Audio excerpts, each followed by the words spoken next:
Assalamualaikum warahmatullahi wabarakatuh. Halo semuanya, perkenalkan nama saya Meldina Fariska Almeida dari kelas 10-5. Di sini saya akan membahas mengenai materi sifat unsur periodik. Sebelumnya, apakah kalian semua mengerti apa yang dimaksud dengan sifat periodik? Nah, sifat periodik merupakan sifat yang berubah secara beraturan sesuai dengan kenaikan nomor atomnya, yaitu dari kiri ke kanan dalam satu periode dan dari atas ke bawah dalam satu golongan.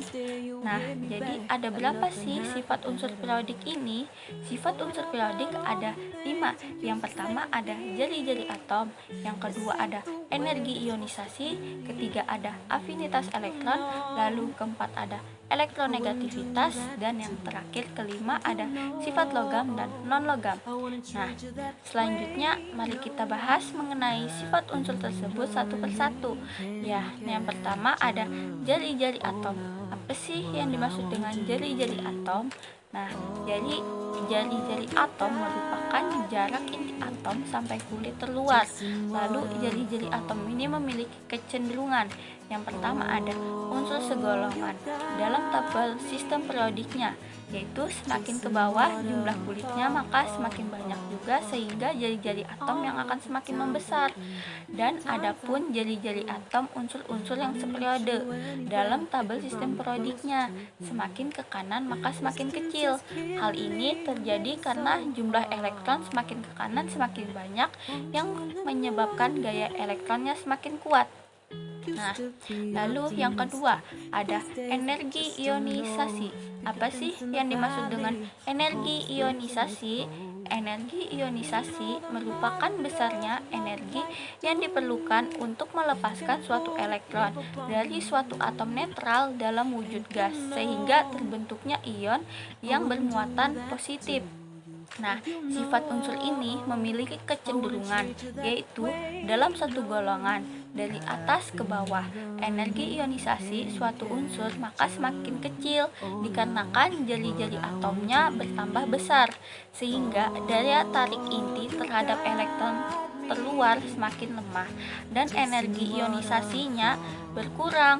Sedangkan dalam satu periode, energi ionisasi unsur maka bertambah dari kiri ke kanan karena jari-jari atomnya semakin kecil, sehingga daya tarik inti terhadap atom terluar semakin kuat dan energi ionisasinya bertambah.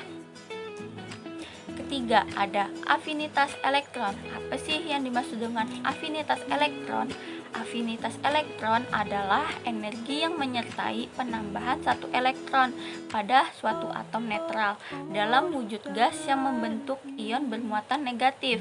Yang semakin besar energi afinitas elektronnya yang dilepas, maka semakin besar kecenderungan atom menarik elektron dan menjadi ion negatif. Nah, sifat ini pun juga memiliki kecenderungan, yaitu dalam suatu golongan dari atas ke bawah.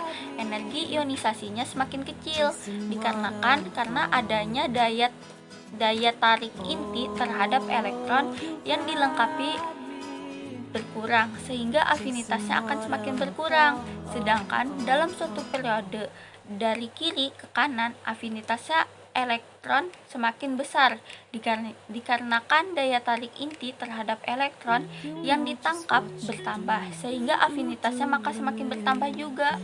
Nah, keempat ada elektronegativitas. Apa sih yang dimaksud dengan elektronegativitas? Nah, elektronegativitas atau sering yang disebut dengan keelektronegatifan merupakan kecenderungan atau ukuran kemampuan suatu unsur untuk menarik elektron dan dalam membentuk ikatan-ikatan.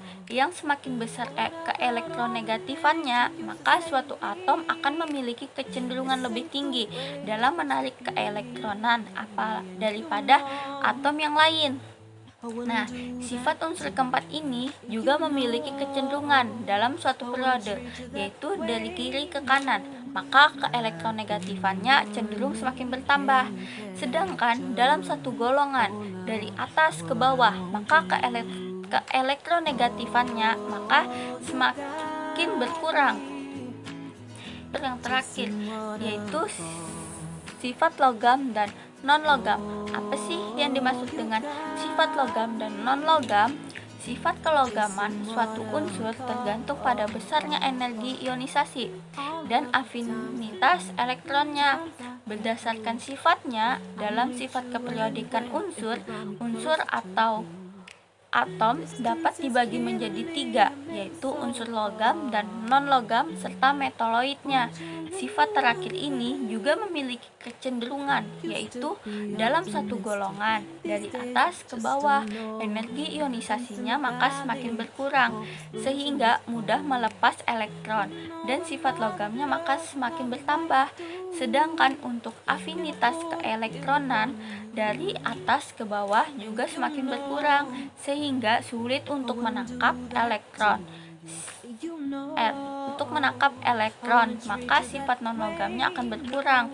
Sedangkan dalam satu periode dari kiri ke kanan, energi ionisasinya semakin bertambah, sehingga semakin sulit melepas elektron dan sifat logamnya berkurang. Untuk afinitas keelektronan dari atas ke bawah juga semakin bertambah dan mudah untuk menangkap elektron, maka sifat non-logamnya akan semakin bertambah. Berikut ini merupakan gambaran tabel perbedaan sifat logam dan non-logam serta metaloidnya. Jadi itu saja pembahasan yang dapat saya jelaskan.